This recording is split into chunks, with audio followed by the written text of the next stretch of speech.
Hey, welcome back. Today we are working on a Airstream, believe it or not. Yes, that's an Airstream. It's an Airstream Interstate. They do make these travel vans, camper vans, whatever you want to call them. And today we're just doing a couple little upgrades, but they are a little bit involved. Anytime you're working on a platform as tiny and as compact as this, it's going to be interesting. So follow along and let's get to it, I guess. Right, so what are we doing in here? We are going to try and upgrade the solar from the 100 watt flexible panel that's on there now to 300 watts of rigid panels. We got one of them here. Customer supplied this. It's a 100 watt Renogy. And I got two other rich solars that we hopefully will be able to fit up there. We'll get to that here in a minute. Other thing we're going to be doing is swapping out this little display here for a BMV 712. It's a little tricky to do it because that is a Ethernet cable, but we've done this before with Airstreams. The BMV 712 uses a what's called an RJ12 connector. We'll get into specifics on that later. But here is where the real fun is, okay? Real fun. This is where I haven't actually even figured out where the batteries are in this coach yet, but this is where the main electrical hub of everything is. And I'll tell you what, it's one of those, I don't know, like tower puzzles.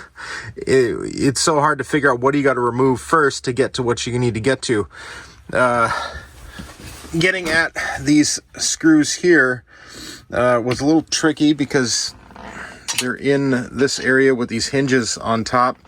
I had to use kind of a contraption of like a spring flexible bit there that was able to make that work. That was 7/16 fasteners there. Then on this side, what I'm really not sure here is I don't know how I'm going to get this back in. I don't know how you're supposed to get at the bolts that are supposed to hold it on the back side of this when you can't get on the back side of here. Anyway, I'm not going to bore you with that. I got some ideas on how I think I'll put it back together. Anyway, we're going to be installing the BMV shunt in here, and I'm going to have to make some educated guesses again on which is the battery main. I'm thinking it's that one because it's externally protected. So we'll use these wires going directly into the solar controller, and then from there we will go into the main DC bus system here. See, this is just so tight down here. I'm going to throw a light on here. You can see a little bit about what's going on in there. They got some fuses and stuff, but man, it is really hard. Like if you were to actually have to replace those, that is going to be a royal pain. So here's what I had to do to get at these. I had to take these screws out, right? But I also had to take the door off because this panel won't come out with the door on. You move 1 inch and you find out you got to take some more stuff apart. So anyway, if you're looking to do this job yourself, follow along. Hopefully you'll learn something. If you're not and you just like watching me do this kind of stuff, hey, I'm glad you're here. So I'm going to get after this, and hopefully we'll all learn something. All right, it's finally time. We're going to start installing some stuff here, and one of the things we're going to have to do is pull out this Sun Explorer battery monitor, solar monitor thing. And I'm going to show you how we're going to actually replace that with something that's usable using the existing wire with the Victron BMV. All right, so normally you've got, well, this is a type of cable that comes with the Victron BMV, and this is what a BMV is here. It's like a smart shunt, except there's no real electronics on here. There's just a couple of sense wires, a power wire, and I think a couple of data lines, and that goes to here. And then this is the brains on this thing right here. And as you can see, I spray painted this because Menards didn't have a black one, so I had to make one. But anyway, the trick with this is this uses something called RJ12 6P6C, I think, meaning like six places, 6 conductors, I think. So this is a telephone style connector, which is typically an RJ11, but the RJ12 has 6 pins, and so that's a little harder to come by. So what I do is I take, here's one. So this is a cable I bought off of Amazon. I could have used that, I suppose, but I just made these up. So this is a normal RJ12 connector. And then what I do is I put what's called an RJ45 end on this. This is normal Ethernet. As you can see, one is bigger than the other, okay? And it doesn't really matter how these are wired up so long as they are the same. And that's what I did here. So I have 2 that are wired up the same. And then this is just an RJ45 coupler. It gives us a female end on this side. And how we're going to use the existing wiring is there's already a Ethernet cable going from up there all the way down there to where we need to get it. So that way we don't have to fish this through there. And that would really stink. All right, let's test this guy. Who is ready for a moment of truth? Give us a thumbs up if you think it's going to work right. If you don't think it's going to work, just keep watching. Yeah, that's the negative. And, okay. Interesting, nothing's worked. It should. I got everything hooked up there. I'm giving that power. Sure, now it starts working. Turns out, I didn't have a good connection there. I had to screw that terminal down a little bit. And as you can see, it doesn't want to stay on long, but it is working. So I'll carefully move this here. We got our RJ12 connector from the BMV going to a RJ45 adapter into a normal Ethernet cable. Right into there, and then we adapt it back. So we're simulating exactly what's going to happen in there. That's how it works. All right, let's do a little update in here, huh? Okay, where'd we get? Just kind of what I'd call prototyping everything right now. I've got the solar wires connected to the MPPT 130 there. So we got the solar negative, and I kept those labels on. I even left the yellow a little bit longer so its label could stay on there because I think that's important. Hooked up positive negatives. I did oversize these. Not a problem with that. I just had the wire, so why not? Because it's only going to ever do 30 amps. And then we have the shunt connected. And this cable here, the one with the protective coating on it, that's the one that goes to the battery. And I can show you those outside here before we're done. And we got our little adapter here hooked up. And I think I'm probably going to leave that as is there. I don't think that's going anywhere. I like to say that a lot. Well, let's see. I'm going to have to get the phone in here because my face isn't going to fit. But that's where I've got the solar cable, or the solar power, and the shunt positive connected to. I'm connecting to the same relay, or not a relay, the breaker that the old solar charger was connected to. And usually those are 30 to 50 amps, so that shouldn't be a problem. And we're only putting 300 watts up there anyway. I don't think that's gonna be a problem. Here's the old charger. You tell it, it's not much to it. Just a simple PWM and something that's kind of head scratcher for me. Look at the size of the negative versus the size of the positive. Those things are not the same. And then the negative for the solar charger, I ran to this main negative post here. And then I just have a jumper from the negative post to the shunt. And that's going to the load side, and the battery side goes obviously to the battery side. So that's how that works. And then I'll screw all this down to this board here that I added, and then we're in business. Actually, I have the battery monitor connected as well. Let's go see how that works up in that compartment. Okay, so I've got, this is all that's in there. This is that controller. This is pretty much it. Not much to it. And hopefully I don't have to round that hole out much. I'm hoping that fits in there, but ta-da, or ta-da, that is working. So if I do have to make that hole a little bit bigger, I have ways of doing that. All right, we got her done. Just got that opening just a little bit bigger, and let's see how it fits. So this is how this turned out. I think that's working good.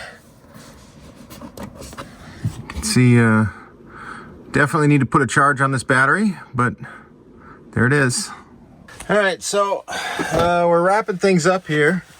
Got everything connected here, programmed. Everything appears to be working for the most part. No, for all the parts. And then here, like we talked about, there's no real way to get the nuts from the fasteners that held down the seat here anymore. So what I did is I drilled and tapped the metal there. Well, let's see if we can get in there a little bit better. There's that piece right there. I drilled and tapped that out to, I think there's a 3/8 inch bolt here. So we're just going to put that through there, and I think that'll actually work for us. So, yeah. All right, I got the whole DeWalt family in here for this one. Oh, man. Oh, let's get a light in here. Finally got these fasteners in here. Boy, were they quite literally a bear. As you can see, there's not a lot of clearance in there. Let's see if we can. As you can see, there's not a lot of clearance in there. Let's see if we can get that focused on there. As you can see here, I did have to switch to more of a hex drive fastener. And there's another one back there, way behind there. You got to put this chair in different positions to get it to work. Here's the actual device or thing I ended up making. It's a 10 millimeter socket, quarter drive, with this weird kind of hex bit, almost a security bit kind of thing in there that drove the that fastener. It came from this set. I'm obviously missing a couple of them, but I'm so glad I had it, because these ones, this is what I had that would drive it, but it was too big, as you can see, so it wouldn't fit in that channel down there. So this is what I had to use, and then I had to use these flexible bits to make it all work. And I love these little springy flexible things. They help me out so much. But yeah, that's what it took to get this done. And I would say, if I was to do this again, well, one, it wouldn't take me as long, but I would say I would plan for almost 2 to 3 hours, maybe 4, just dealing with this seat. I don't like it. All right, I'm gonna get cleaned up in here. Got a lot of stuff. I gotta clean up the floor, wipe that down. We always like to make sure things are better than we found it, as best we can. Oh, I just noticed I got something else I gotta put on. So I'm gonna take care of that, and then we're gonna do the solar up on the roof, and I'll meet you up there. Hang tight. All right, we're up on the roof here, and I think we're ready to put the solar on. We've got 300 watts that's going on here, and 100 watts of flexible that is coming off. Let's get that out of here. But I figured, well, I want to talk about a couple of things, but I figured while it's up here, I wanted to show you what I believe happens to these panels over time. So I got a little bit of Armor All here. Come on, there we go. Look at the difference there. And we're just gonna clean this a little bit, right? That's about what they look like new. And when they look like this, they perform pretty well. Not a bad panel. But the more white it gets, what do we know about white? It reflects light. What we're seeing is the reflection, okay? A safety crock alert. That's one of the things I don't like about the flexible solar panels. Now, you know, we have installed flexible Merlin panels before. They're supposed to perform better. Where's it going with that? Anyway, some panels they say are supposed to work better, especially the flexible ones. There's a new technology coming out called the, I think, CIGS or SIGS. Rich Solar has some, Bouge RV has some. I'm interested to try those. They're a different technology. I'm open. I want flexible to work. But for right now, if it were me, I'd buy these. These are $89 a piece right now, Rich Solar. Hard to beat them. They will stand up to grape size hail, like 25-year warranty. It's really hard to beat them. Yeah, so anyway, that's what we're gonna be installing here. Let's get after it.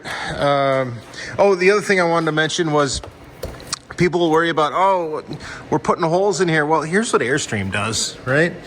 We got holes right there, and those are actually already starting to rust a little bit. We're gonna fill those with some die-core, so that's not gonna be a problem anymore. And actually, look at this. This has been flapping in the breeze there, wearing away some paint and primer. That's not good. Flexible panels, or sorry, rigid panels don't have that problem. All right, I'm gonna rip this off, get these on there. I will show you how I secure these panels down. A lot of people wanna know how we're doing it. I'm gonna show you how we do it. All right, so this is just some of the fun of the job. I hooked everything up. I got all the panels up, and I wasn't getting any voltage to the charger, checking via the Bluetooth Victron Connect app. And one of two things is going on, and I don't know which yet, but it's tough to see in there. Let's see if we can zoom in a little bit more. It's tough to, there it goes. That is very rusty and dirty, nasty. This connection has not fared well. Neither has this one. So we're gonna replace these, and hopefully they do a little bit better. I don't think they were making connection all. I'm not 100% sure on the polarity yet. Sometimes they can be off. Hopefully that's not as shaky for you.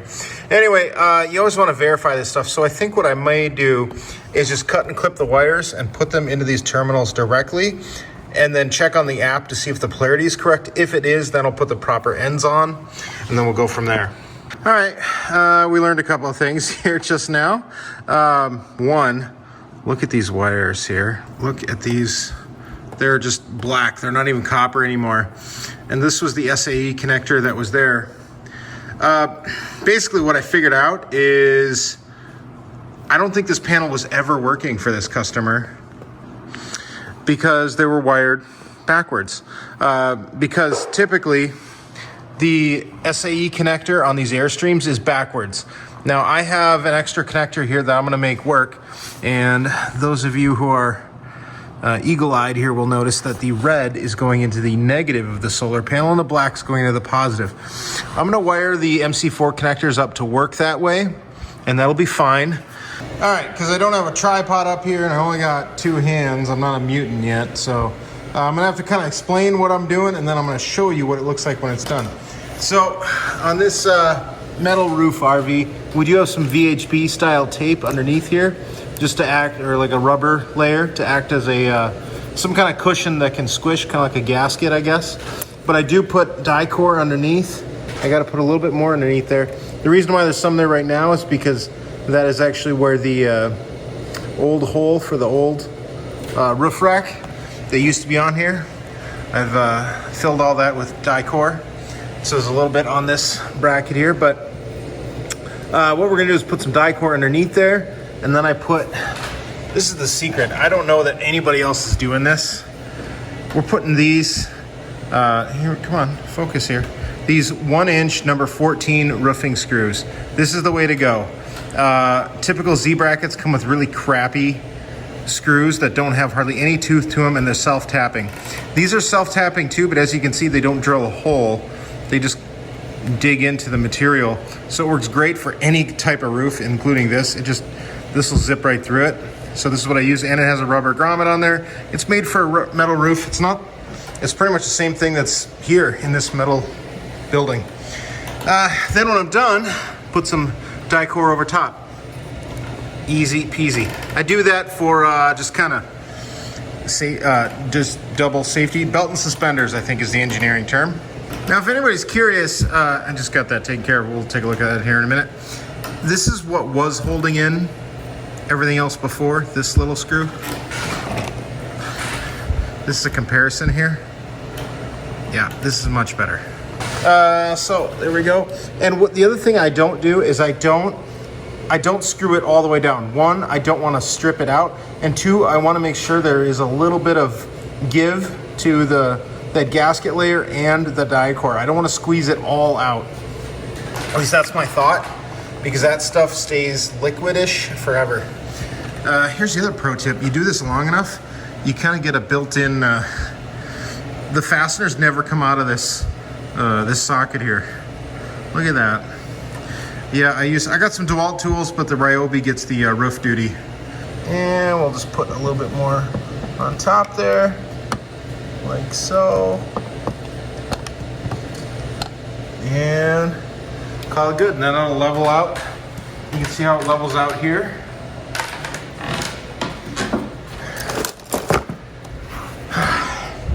And you're done. I didn't secure that one down with screws. I just that one is held down with just the VHB tape on that corner because it's underneath that satellite dish or whatever antenna that was. I figured if you ever need to pull this out, that's gonna be really hard to get underneath there. Again, one of the things we always think about is how can we undo whatever we've done?